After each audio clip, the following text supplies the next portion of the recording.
C'est pas un hasard si Paris a été obligé de passer sur les côtés. Et d'ailleurs, les quelques rares et seules occasions parisiennes, elles viennent de centre ou de débordement sur le côté. Le milieu de terrain était tellement bloqué par Lyon que Paris pouvait vraiment rien faire dans cette zone du terrain. D'ailleurs, Margoton et Lizarazu l'ont dit plusieurs fois dans le match. Et je pense qu'ils avaient vraiment raison sur ça.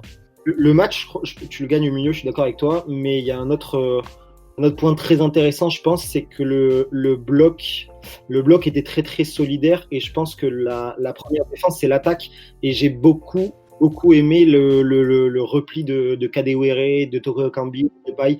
C'était vraiment pour couper déjà la première passe, c'était très très intéressant, je trouve. La ligne de 3, ouais. Le but vient du pressing assez haut finalement des Lyonnais. Kimpembe, ouais, qui manque une passe complètement. Ouais. Kimpembe rate sa passe, mais il y a 3 ou 4 Lyonnais déjà dans la zone. Et Toko Ekambi récupère en une touche seulement, bim, il met Kadewere en orbite, qui conclut superbement. Donc le pressing haut au final a porté vraiment ses fruits pour l'OL. On a les Xos, donc ça fait 0,31 pour le PSG contre 0,83 pour Lyon. Donc légère surperformance pour Lyon, mais ça résume plutôt bien le score final finalement. Pas du tout un hasard ce que je vois. C'est pas du tout un hasard. On a même au niveau de la time chart, donc c'est les expected goals, mais sur un graphe sur les 90 minutes. Et on voit que, comme d'habitude, pour ceux qui ont l'habitude de suivre les expected goals, Lyon agit beaucoup avec des qualités d'occasion qui sont assez importantes. Et là, on voit que le but qu'on met, c'est quasi un 0,04 d'expected goals, donc c'est limite un immanquable, quoi. On va mettre les pieds dans le plat, les gars. Garcia, c'est pas l'amour fou avec Lyon, mais tactiquement ce soir, c'est dingue.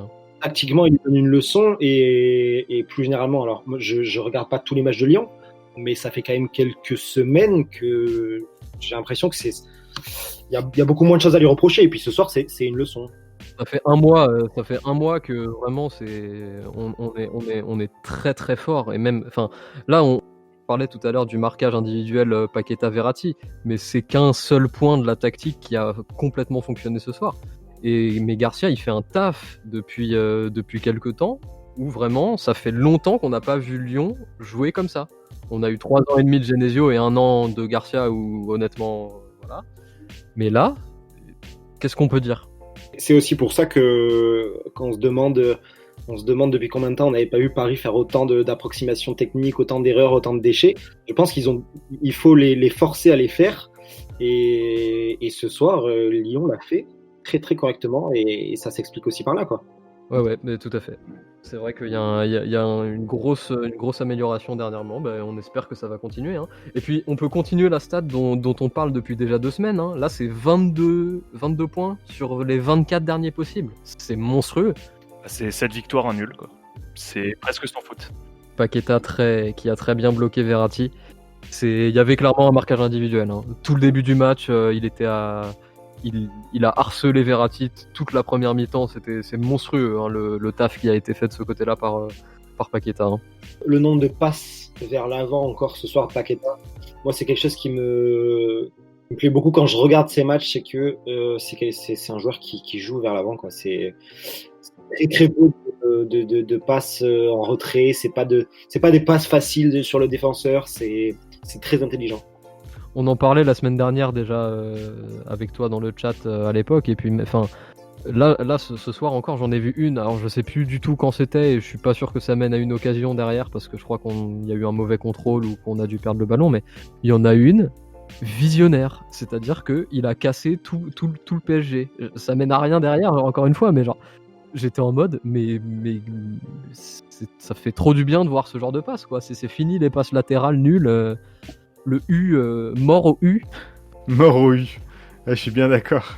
Tino, je lui ai donné son surnom. C'est le Zoro zimbabwéen. Il est arrivé, il a vu, il a marqué.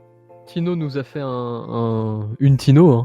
Enfin, on l'a pas trop vu, mine de rien. On l'a pas trop vu, mais il a marqué. Ouais, non, mais c'est pour ça qu'en termes de notes, moi, j'aurais plutôt mis un truc genre 6,5, tu vois, plutôt que d'y aller tout de suite avec des 7 grandiloquents. Parce qu'au final, en dehors de son but, il n'y a pas grand-chose en fait à se mettre sous la dent. Je suis d'accord là-dessus.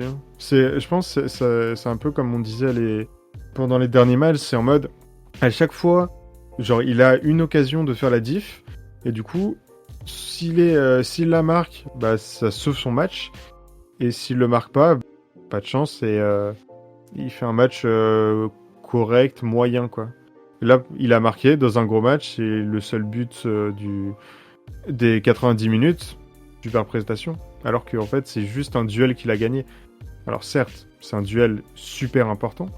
Mais en termes de production de jeu, il n'a pas été un grand producteur de foot, on va dire.